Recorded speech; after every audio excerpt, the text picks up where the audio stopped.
Hello दोस्तों, स्वागत है आपका हमारे इस यूट्यूब चैनल कॉमर्स का टीचर। आज हम एक नया चैप्टर स्टार्ट करने वाले हैं, अकाउंट का चैप्टर 14 डेप्रिसिएशन। ठीक है, तो आज हम डेप्रिसिएशन चैप्टर में उसका मीनिंग देखेंगे, कैरेक्टरिस्टिक देखेंगे और मेथड ऑफ डेप्रिसिएशन। ठीक है, तो अभी हम ये इंट्रोडक्शन है मतलब इस चैप्टर का, पहले ये समझ लो, फिर क्वेश्चन करेंगे नेक्स्ट पार्ट में इससे। ठीक है, नेक्स्ट पार्ट हम करेंगे क्वेश्चन नंबर फर्स्ट।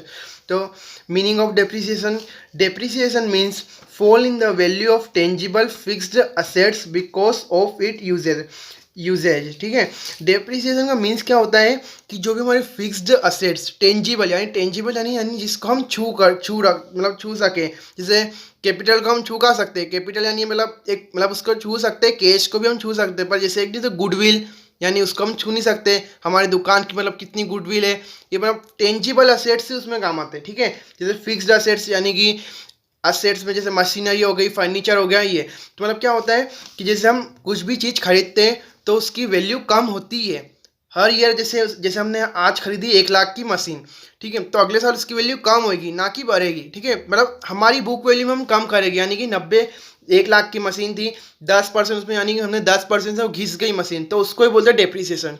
ठीक है, मतलब फिक्स असेट्स का मतलब फिक्स असेट्स की वैल्यू कम होना, फॉल इन द वैल्यू। ठीक है, ये बोल रखा है। और जो यूज़ करते हैं, यूजेज यानी ऐसा नहीं कि हम ला के रखते हैं तो मतलब उस पर भी डेप्रिसिएशन लगा है, मतलब वो यूज़ ही करेगा ना, जैसे मशीनरी कोई लाएगा तो यूज़ ही करेगा ना, उसको रख तो नहीं देगा ऐसा। ठीक है, उसके बाद है कैरेक्टरिस्टिक ऑफ डेप्रिसिएशन। फर्स्ट है depreciation in the fall in the book value of tangible fixed asset. Depreciation बस जो बुक वैल्यू मतलब जो टेंजिबल फिक्स्ड असेट्स की मतलब बुक वैल्यू यानी कि हमारी वैल्यू, मार्केट वैल्यू कम नहीं करता है डेप्रिसिएशन, कभी बुक वैल्यू कम करता है। यानी कि हम जैसे मार्केट में हम तो नहीं बोलेंगे कि हमने मशीन खरीदी इतने में कि अभी इसकी इतनी वैल्यू हो गई, आप इतने में खरीद लो। जो हम मार्केट में ऐसा बोलेगा ना, इतनी की मशीन है, इतने में लेना है क्या आपको, ऐसा। Depreciation fall in the book value of tangible fixed assets, book value को कम करता है। It reduce the book value of assets but not in market value, यानी कि सेकंड ये आ गया, मैंने आपको बताया था कि बस ये बुक वैल्यू को रिड्यूस करता है, मार्केट वैल्यू को नहीं करता है। Depreciation is an expenses which does not involve cash.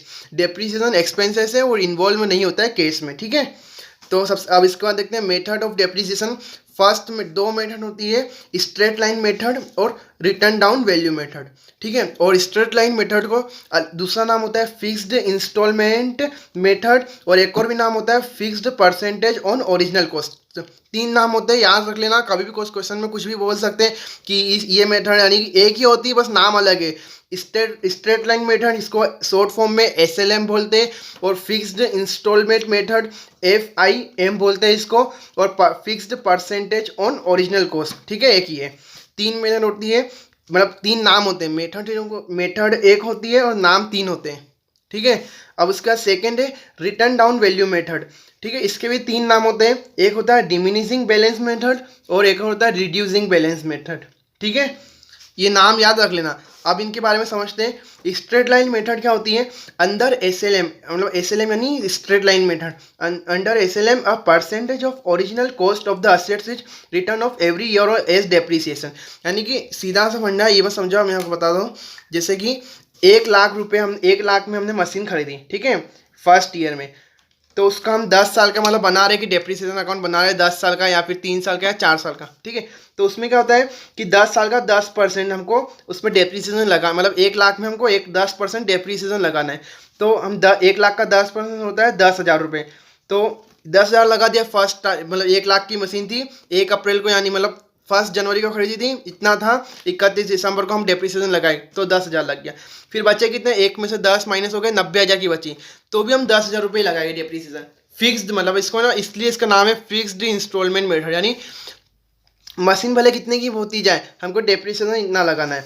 और रिटर्न डाउन वैल्यू मेथड में क्या होता है कि जैसे 1 लाख की मशीन थी तो उसमें 1 लाख की मशीन थी, 10,000 रुपये उसमें लग गया डेप्रिसिएशन, तो 90 हो गई, तो अब 90 में 10% लगेगा।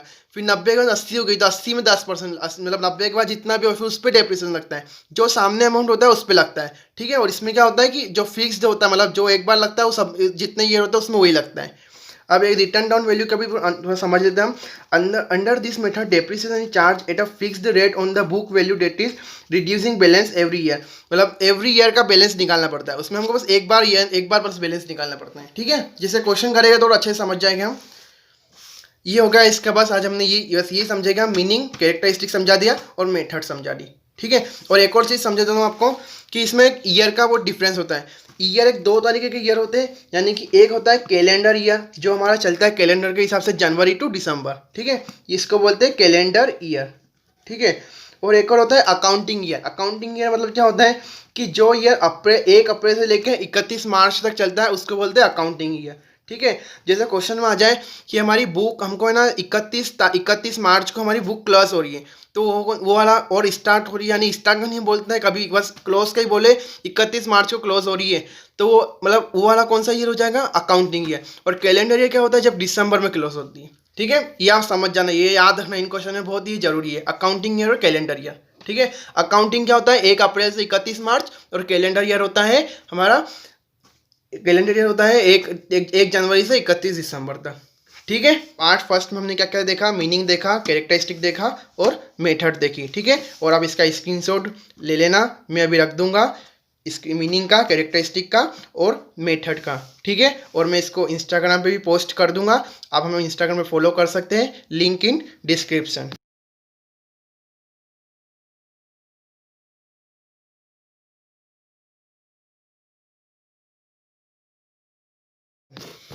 और आपको हमारी वीडियो पसंद आई तो प्लीज़ लाइक करना, अपने दोस्तों को जरूर शेयर करना और हमारे चैनल को सब्सक्राइब जरूर करना।